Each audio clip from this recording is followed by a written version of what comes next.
বাচ্চা থেকে বুড়ো পটল সবজিটি সবারই অপছন্দের, কিন্তু আজ আমি আপনাদের জন্য নিয়ে এসেছি এমন একটা রেসিপি যাতে সবাই এটাকে ভালোবাসবে। কিন্তু তার জন্য প্রথমে আমার চ্যানেলটিকে সাবস্ক্রাইব করে পুরো ভিডিওটি স্কিপ না করে দেখতে থাকুন। চলুন আর কথা না বাড়িয়ে আমরা সরাসরি রেসিপিতে যাই। এই রেসিপি দই পটলের জন্য আমি প্রথম কয়েকটা পটল নিয়ে তার খোসা অর্ধেক অর্ধেক ছাড়িয়ে সাইডগুলোকে এভাবে কাট করে নিয়েছি। এরপরে লবণ, হলুদ, লঙ্কার গুঁড়ো, গরম মশলা, চিনি আর টক দই নিয়ে নিয়েছি। কড়াইতে তেল গরম করে তাতে পটলগুলো ছেড়ে সামান্য লবণ দিয়ে লাল লাল করে ভেজে তুলে নেব।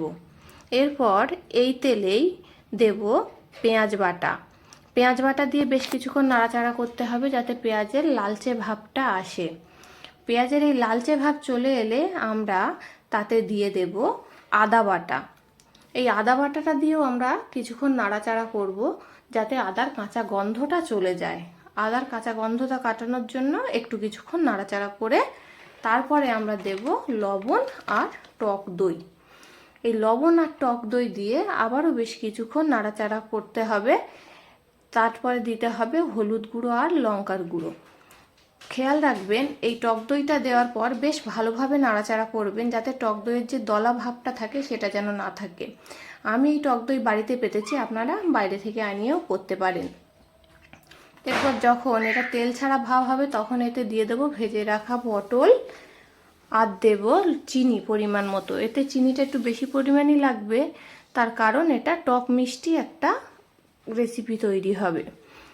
এটাকে বেশ একটু কষানোর পর তারপরে জল দিয়ে আমি ঢাকনা দিয়ে দেব। বেশ অল্প আঁচে 20 থেকে 30 মিনিট মতো এটাকে সেদ্ধ করতে হবে। তারপর গরম মশলা গুঁড়ো দিয়ে ফুটিয়ে এটাকে নামিয়ে নিলে তৈরি হয়ে যাবে দই পটল রেসিপি। এই রেসিপিটা আমার তো খুব পছন্দের। আপনারাও বাড়িতে বানিয়ে আমাকে অবশ্যই জানাবেন যে কেমন হলো। ভিডিওটি ভালো লাগলে লাইক, কমেন্ট, শেয়ার করে পাশে